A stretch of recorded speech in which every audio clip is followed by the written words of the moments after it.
अपनी basic journal entries को कैसे रिकॉर्ड कर सकते हैं उसके ऊपर मैं वीडियो लेकर आया हूँ गाइज। आई थिंक आप लोग बहुत सारे ऐसे स्टूडेंट्स होंगे या बहुत सारे ऐसे मेरे दोस्त होंगे जिनको टैली प्राइम फर्स्ट टाइम सीखना चाहते होंगे और कैसे अकाउंटिंग करते हैं हम उसकी बात करना चाहते हैं। ठीक है, क्योंकि बहुत सारे हमारे दोस्त हैं जिनको नहीं पता। तो इस वीडियो के अंदर गाइज मैं आप लोग के लिए बताना चाहता हूँ कि जब भी हम अकाउंटिंग मेंटेन करते हैं तो आपको पता है कि जैसी आपकी कंपनी है, कंपनी की रिक्वायरमेंट के अकॉर्डिंग उनकी अकाउंटिंग डिफरेंट डिफरेंट हो सकती है। ठीक है, क्योंकि आपको पता है बैंकिंग सेक्टर का अलग अकाउंटिंग होता है, पार्टनरशिप फर्म के लिए अलग होती है, कंपनीज के लिए अलग होती है, हर किसी के लिए अलग हो सकती है। लेकिन जब भी हम किसी सॉफ्टवेयर की बात करेंगे, चाहे टैली हो, चाहे एसएपी हो, चाहे बिजी हो, चाहे जो मार्क, व्यापार, क्विक बुक, कुछ भी हो, सरल हो, ये जितने भी सॉफ्टवेयर है गाइस, ये सारे के सारे सॉफ्टवेयर क्या करते हैं, आपकी जो अकाउंटिंग है मैथोडोलॉजी के ऊपर ही बनाए होते हैं। यहाँ पर आपको ट्रांजेक्शन्स को कैसे रिकॉर्ड करना है, कैसे उनको देखना है, ये सब हम डील करेंगे अपनी सीरीज के अंदर। ठीक है, तो आज की वीडियो के अंदर मैं आपको सिर्फ डील करूंगा कि जब भी हम किसी भी ट्रांजेक्शन की बात करते हैं या किसी भी कंपनी की बात करें, किसी भी ऑर्गेनाइजेशन की बात करेंगे, चाहे फर्म हो, पार्टनरशिप हो या जो भी हो, बेसिक 3 लेवल पर ही अकाउंट्स को बनाया जाता है। पहला लेवल, या तो वो सिर्फ अकाउंट मेंटेन करना चाहते हैं, उनके पास कोई गुड्स नहीं बेचते हैं, सिर्फ वो अपनी सर्विसेज देते हैं, या तो सर्विस सेक्टर होगा तो सिर्फ अकाउंट बनाएंगे। ठीक है, दूसरा होगा या तो वो गुड्स बेच रहे होंगे, दो ही इंडस्ट्री चलेगी, या तो प्रोडक्ट बिकेगा या सर्विस होगी, तो सर्विस सेक्टर से बनाते हैं अकाउंट्स ओनली। लेकिन जो प्रोडक्ट बेस्ड कंपनीज होती है वो बनाती है अकाउंट विद इन्वेंट्री। क्या बनाती है? Account with inventory. तो हम उसकी बात आगे वाले वीडियोस के अंदर करेंगे। आज की वीडियो में सिर्फ हम बात कर रहे हैं अकाउंट्स ओनली की। ठीक है, तो मान लीजिए आपकी कंपनी सिर्फ क्या है, सर्विस सेक्टर। और जब मैं इन दोनों की बात करूंगा तब हो सकता है इन दोनों कंपनी पे टैक्स एप्लीकेबल हो या इन पे टैक्स एप्लीकेबल ना हो, ये डिपेंड करा जा सकता है। ठीक है, तो अभी हम एज्यूम करेंगे कि हम पे कोई टैक्स एप्लीकेबल नहीं होता, हम सिर्फ सर्विस सेक्टर के लिए बात कर रहे हैं। ठीक है गाइस, तो ये पॉइंट आप ध्यान रखिएगा। तो मैंने एक एग्जांपल रिकॉर्ड करा जो मैं आपको दिखा देता हूँ। अभी हम लोग क्या सीखेंगे, हम लोग सीखेंगे कि हम एक कंपनी बनाएंगे, PRD education solution private limited, और उसके कुछ ट्रांजेक्शन्स को रिकॉर्ड करेंगे। ठीक है, अभी हम सिर्फ अकाउंट्स ओनली की बात कर रहे हैं और हम पे ना कोई टैक्स एप्लीकेबल है, ना हम इन्वेंट्री मेंटेन करते हैं। ठीक है, हम ओनली क्या है, अकाउंट्स ओनली। हमारे पास 3 लेवल पे अकाउंट्स बनते हैं, तीनों लेवल को हम डील करेंगे। ठीक है, तो ट्रांजेक्शन को देख लीजिए, अभी मैं इसी के बेसिस पे बनाने जा रहा हूँ। तो अब आप कंपनी कैसे क्रिएट करोगे, यहाँ पे आओगे ऑल्ट के और यहाँ पे आपको लिखा हुआ है गाइज, यहाँ पे अगर आप देखोगे तो क्रिएट आता है, यहाँ पे क्रिएट कर लेंगे और यहाँ पे कंपनी का नाम डालते हैं। क्या नाम डालते हैं? पीआरडी एजुकेशन, ठीक है, सॉल्यूशन प्राइवेट लिमिटेड। ठीक है, इसके बाद इसका एड्रेस यहाँ से मैं कॉपी कर लेता हूँ, आप टाइप कर लीजिएगा। ठीक है, मैंने कॉपी करके रखा तो फटाफट से कॉपी कंट्रोल सी करूंगा और यहाँ पे कंट्रोल वी से पेस्ट कर दूँ। ठीक है, स्टेट क्या है मेरा, दिल्ली है, तो दिल्ली ले लिया मैंने। पिन कोड है मेरा 110045, यहाँ डाल दिया मैंने। ठीक है, मोबाइल नंबर यहाँ से कॉपी कर लेते हैं हम, मोबाइल नंबर को इसमें डाल दिया हमने। ईमेल आईडी को मैंने कॉपी कर लिया यहाँ से गाइस। ठीक है, और इसके बाद आपकी वेबसाइट है तो डाल दो। अब यहाँ पे आपको ध्यान रखना है कि आपका फाइनेंशियल ईयर कब से स्टार्ट हो रहा है। फाइनेंशियल ईयर तो गाइस आपको पता है 1 अप्रैल से ही स्टार्ट होगा, चाहे आपने बिजनेस कभी भी स्टार्ट करो। लेकिन यहाँ जो बुक्स बिगिनिंग है, अगर आपका फर्स्ट ईयर है तो यहाँ पे वो पीरियड आएगा जिस पीरियड से आप कंपनी बना रहे हैं। ठीक है, अगर आपने 1 अप्रैल को स्टार्ट करा तो 1 अप्रैल, 1 मई तो 1 मई, 1 जून तो 1 जून, 15 मई, 15 जुलाई तो 15 जुलाई, जो भी डेट होगी जिस डेट में आपको कंपनी का रजिस्ट्रेशन मिला होगा। कंपनी की जब भी बात करूंगा तो कंपनी के लिए सर्टिफिकेट ऑफ इनकॉर्पोरेशन होता है। ठीक है, उसके बेसिस पर आप इसको बना सकते हैं। अगर आपकी पार्टनरशिप है तो आपने जब पार्टनरशिप रजिस्टर करी हो, अगर आप प्रोप्राइटरशिप है तो आपने जब जीएसटी लिया हो तो उसका डेट डाल सकते हैं। ठीक है, तो इस तरीके से आपका रजिस्ट्रेशन की डेट यहाँ पर आएगी। अगर आपको यहाँ पे कोई सिक्योरिटी कंट्रोल्स वगैरह रखने हैं तो वो सब आप यहाँ पे सेट कर सकते हैं, अभी मैं इसकी बात नहीं करूँगा। ठीक है, तो ये सारा का सारा नो रहने देता हूँ। इसके बाद यहाँ पे आपको अपनी करेंसी अगर मान लीजिए आप यूएसडी में काम करना चाहते हो तो आप यूएसडी में भी यहाँ पे सेव कर सकते हैं। ठीक है, अभी हम कुछ नहीं कर रहे हैं, सेम एज इट इज उसको रहने देंगे। तो ये एज इट इज सेव कर देंगे। इस तरीके से हमारी कंपनी बन के हो जाएगी गाइस तैयार। ठीक है, तो अभी कंपनी बन रही है, थोड़ा सेव होने में टाइम लग रहा है। ठीक है, तो ये कंपनी जैसे बन जाएगी तो अपने आप ही ये फीचर्स का ऑप्शन आ जाएगा। यहाँ पे अकाउंट्स, मेंटेन अकाउंट्स, यहाँ पे मैं सिर्फ यस रखा है। अनेबल बिल वाइज एंट्री, इसको यस रख सकते हैं। ठीक है, इसके बाद अभी मैं यहाँ पे इन्वेंट्री की बात कर रहा हूँ, तो यहाँ पे मेरी इन्वेंट्री है नहीं, तो मैंने इसको नो कर दिया इस कंपनी के लिए। मेरे पास टैक्स भी नहीं है अभी गाइस, इन सबको मैंने नो कर दिया। ठीक है, अगर होता तो मैं यस करता, मैंने नो कर दिया क्योंकि मेरे पे ना अभी टैक्स है ना कुछ। ठीक, तो मैंने इसको F, अगर आपको दोबारा आना है तो यहीं पे रह के आप F11 दबा सकते हैं गाइस। F11 दबाएंगे तो इस कंपनी की फीचर खुल जाएगी। यहाँ पे कंपनी को सेलेक्ट करके आपको फीचर्स करना है। ठीक है, तो यहाँ पे ऑलरेडी हो गया। अब मैं बनाने जा रहा हूँ, इन ट्रांजेक्शन्स को रिकॉर्ड करूंगा। ऑलवेज याद रखिएगा, जब भी हम टैली की बात करते हैं तो सबसे पहले हमें बनाना होता है लेजर्स। आई होप, मैं ये मानता हूँ कि आप सारे के सारे बच्चे कॉमर्स के होंगे और आपको जर्नल एंट्रीज आती होंगी।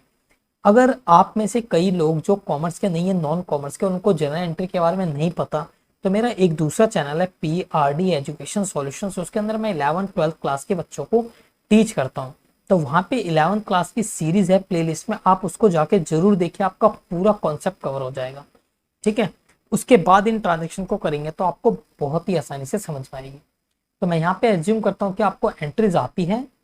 तो सबसे पहले हमें क्या करना है कि हमें बिजनेस स्टार्ट करना है 1 लाख से। तो जब भी हम बिजनेस स्टार्ट करेंगे तो आपको पता है आपकी एंट्री क्या होगी, आपकी एंट्री हो जाएगी बैंक डेबिट टू कैपिटल, है ना। ये मैं एज्यूम करता हूँ कि आपको आता है, तो इसी एंट्री को यहाँ पे रिकॉर्ड करना है। तो आपको एक तो बनाना पड़ेगा बैंक अकाउंट, दूसरा बनाना होगा कैपिटल अकाउंट। तो जब भी हम बात करेंगे तो गाइज यहाँ पे देखिए मास्टर्स होता है, मैं इनको आगे डील कराऊंगा, डिटेल्स में बताऊंगा। अभी मास्टर्स के अंदर हम 3 तरह के मास्टर्स बनाते हैं, एक अकाउंटिंग मास्टर्स, स्टेचुरी मास्टर्स। ठीक है, इसके अंदर एक और आता है इन्वेंट्री मास्टर्स, क्योंकि हमने F11 में जाके कंपनी को क्या कर दिया, मॉडिफाई, कि मेरे में कोई इन्वेंट्री नहीं बनाना, मैंने वहां पे नो कर दिया, इसलिए यहाँ पे नहीं आ रहा। अब मैं अकाउंटिंग मास्टर्स के अंदर जाऊंगा, मेरे को क्या बनाना है, लेजर। तो लेजर पे आऊंगा और लेजर बनाऊंगा। सबसे पहले मेरे को एक बनाना पड़ेगा बैंक अकाउंट। ठीक है, मान लीजिए जो बैंक अकाउंट है मेरा SBI के अंदर है, तो SBI जैसे, ठीक है, SBI अकाउंट, ये किसके अंडर जाएगा, बैंक के अंदर। ये क्या होते हैं, ग्रुप्स क्या होते हैं, मैं अगली क्लास में डील करूंगा डिटेल में। यहाँ पे अपना आप डिटेल डाल दीजिएगा, आपके क्या अकाउंट नंबर है, IFSC वगैरह, अगर आपके पास है तो डाल देना, नहीं है तो कोई दिक्कत नहीं। अगर आप यहीं पे चाहते हैं कि चेक वेक प्रिंट कर सको जब आप ट्रांजेक्शन करो, तो आप यस कर लीजिएगा। ठीक है, सेट ऑल्टर चेक कॉन्फ़िगरेशन, तो आप यहाँ पे एंटर कर सकते हैं यस कि आपको किस टाइप से चेक को प्रिंट करना है। ठीक है, आप अपने बैंक के लिए,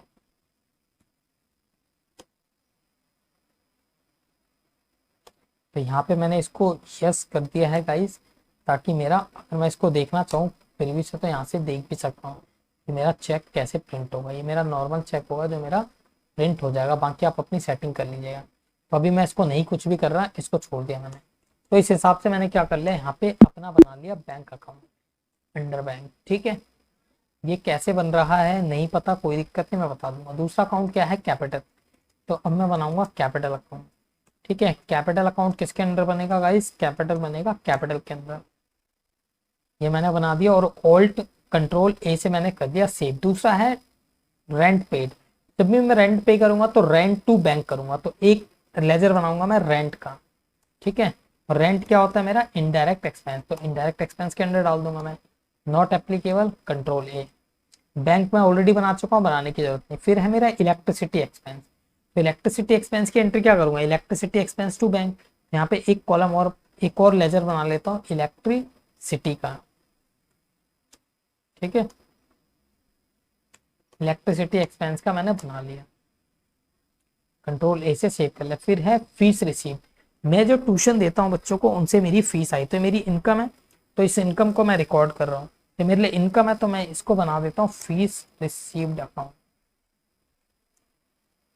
देखो कंपनीज के अंदर ना अलग अलग नाम होते हैं, वो कुछ भी नाम डाल सकते हैं। ये मेरी डायरेक्ट इनकम है क्योंकि ये मेरी मेन इनकम है, तो इसको मैं क्या करता हूँ, फीस रिसीव डायरेक्ट डाल दिया। ठीक है, इसके बाद है लास्ट सैलरी पेड। तो एक मेरे को सैलरी अकाउंट बनाना पड़ेगा, सैलरी टू बैंक। बैंक तो ऑलरेडी बना हुआ है, तो सैलरी बनाऊंगा किसमें, इनडायरेक्ट। तो इस तरीके से मैंने अपने सारे लेजर्स को बना लिया। अब मेरे को चेक करना है कि ऑलरेडी मेरा लेजर सही है, बन गया नहीं बन गया। तो यहाँ पे आऊंगा ऑल्टर में और यहाँ पे चेक करूंगा लेजर्स के अंदर जाके, ये सारे मेरे लेजर्स बन गए। यहाँ पे बाय डिफॉल्ट आपको दो लेजर पहले से दिखेगा, एक कैश का और एक पीएनएल का। ये पहले से बना होता है तो इसकी कोई दिक्कत नहीं है, आपको घबराने की भी बात नहीं है। कैश और पीएनएल का ऑलरेडी बना होता है तो कोई दिक्कत वाली बात नहीं है। आपने लेजर बना दिया, अब आप करोगे एंट्री। तो आओगे वाउचर्स के अंदर और यहाँ पे एंट्री करोगे। गाइज जब भी मैं बिजनेस स्टार्ट कर रहा हूँ तो मेरी एंट्री क्या है, बैंक टू कैपिटल।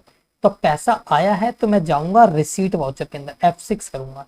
ये वाउचर्स क्या होते हैं इनकी मैं डिटेल में चर्चा करूंगा, अगर जिसको नहीं पता तो मैं एक वीडियो लाऊंगा उसमें डिटेल में बताऊंगा। मैं ये मान के चलता हूँ कि आपको पता है थोड़ा बहुत टैली के बारे में, ठीक है। रिसीट वाउचर के अंदर अगर पैसा आएगा तो रिकॉर्ड करेंगे। तो यहाँ पे अकाउंट सेलेक्ट करना होता है, कैश से आया है बैंक से, तो बैंक से आ रहा है तो बैंक। और दूसरा अकाउंट क्या, कैपिटल। कितना पैसा आया था, 1 लाख रुपए से मैंने स्टार्ट करा था, ठीक है। अब यहाँ पे आप नरेशन लिख सकते हैं, चेक के बारे में इंफॉर्मेशन डाल सकते हैं कि चेक कौन से चेक से मिला, क्या मिला, अपने हिसाब से जो भी है। तो अभी मैं कुछ भी नहीं डाल रहा, अभी छोड़ रहा हूँ। तो being amount invested into business, ठीक है। आप लिख सकते हैं अपने हिसाब से नरेशन। पहली एंट्री मैंने कर दी पास। सेकंड एंट्री क्या है, रेंट पेड। तो एंट्री क्या होगी, रेंट टू बैंक। पे कर रहा हूं तो जाएगा F5 पेमेंट के अंदर, पेमेंट वाउचर में, ठीक है। तो यहाँ पे मैं सेलेक्ट करूंगा मेरा क्या है, बैंक से जा रहा है। फिर मैं सेलेक्ट करूंगा रेंट अकाउंट और कितना मैंने रेंट पे किया है, 5,000 रुपया। नरेशन आपको लिखना है गाइस तो आप लिख सकते हैं, मैं नहीं लिख रहा अभी, जस्ट आपको समझा। फिर इलेक्ट्रिसिटी एक्सपेंस के लिए वापस से मैंने बैंक से पे करा है और इलेक्ट्रिसिटी एक्सपेंस आ जाएगा कितना, 1,000 रुपये। 1,000 रुपये कंट्रोल ए से सेव हो गया। इसके बाद है फीस रिसीप्ट। तो ये मेरे को पैसा मिला है तो F6 में जाएगा रिसीट में, ठीक है। यहाँ पे मैं डालूंगा बैंक अकाउंट, क्या मिला मेरे को, फीस रिसीप्ट। कितना मिल गया मेरे को, 2 लाख रुपए, ठीक है। मैं यहाँ पे डाल सकता हूँ रिसीट के अंदर। अब गाइस यहाँ पे ना देखिए, ये जो फीस रिसीट है इसकी मैं एक और ट्रीटमेंट कराऊंगा आपको क्योंकि पैसा मिला है डायरेक्ट बैंक में तो आप यहाँ पे डाल सकते हैं। वैसे तो ये आपका है सेल, क्योंकि आपने सेल करा है तो ये आपके सेल वाउचर में जाना चाहिए, ठीक है। तो वहां पे भी हम इसको डील करेंगे। बट सेल वाउचर के अंदर क्या जाती है, वहां पे जाती है चीजें हमारी, अगर आपने उधार पे करा। अब यहाँ पे तो आपको बैंक के थ्रू डायरेक्ट इनकम मिल गई तो आप रिसीट में डाल सकते हैं बैंक टू फीस रिसीट, ठीक है। कितना, 2 लाख रुपए। तो इस तरीके से आपकी एंट्री हो गई। और लास्ट एंट्री सैलरी पेड, तो ये भी जाएगी मेरी F5 में पेमेंट में, बैंक सैलरी कितना, 10,000 रुपये।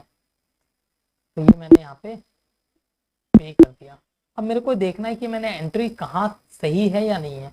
तो वाउचर्स के अंदर आपको देखना है, तो वाउचर के अंदर आप देख नहीं पाओगे, आप जाओगे डे बुक के अंदर और डे बुक में जाके अपनी ट्रांजेक्शन को देख लोगे कि आपने आज के दिन में कौन कौन सी ट्रांजेक्शन करी है।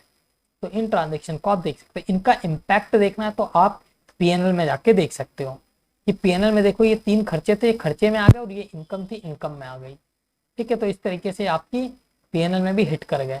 अगर आप कोई इनमें से एसेट लायबिलिटी तो बैलेंस शीट में भी देखिएगा, तो देखोगे तो यहाँ पे बैंक में आपके 284 है, कैपिटल आपके पास इतना है और ये ओपनिंग में डिफरेंस आ रहा है, ठीक है बच्चों, ठीक है दोस्तों।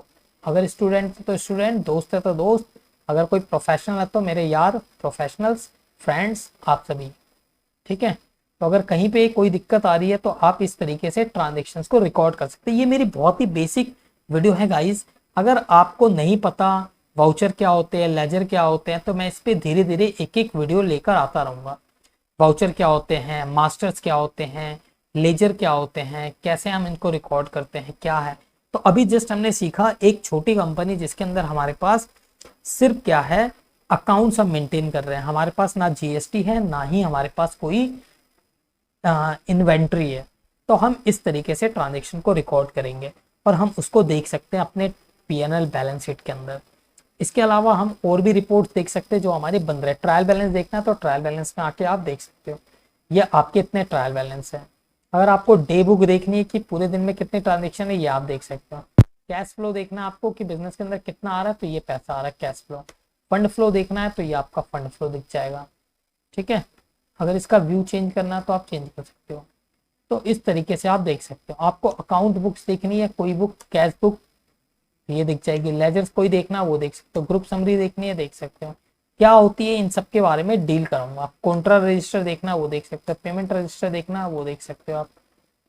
ठीक है, रिसीट रजिस्टर देखना है कि कहाँ से पैसा आ रहा है, तो रिसीट रजिस्टर में सेल्स रजिस्टर में सेल्स के ट्रांजेक्शन, परचेज रजिस्टर में परचेज, जर्नल में जर्नल, वाउचर क्लैरिफिकेशन देखना है, कुछ करनी है तो वो कर सकते हो। तो बहुत कुछ है सीखने के लिए, धीरे धीरे हम सीखेंगे गाइस।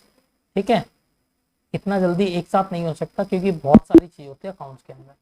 तो इस तरीके से आज हमने सीखा एक बेसिक टैली के अंदर कंपनी क्रिएट करना और लेजर बना के एंट्री पास करना।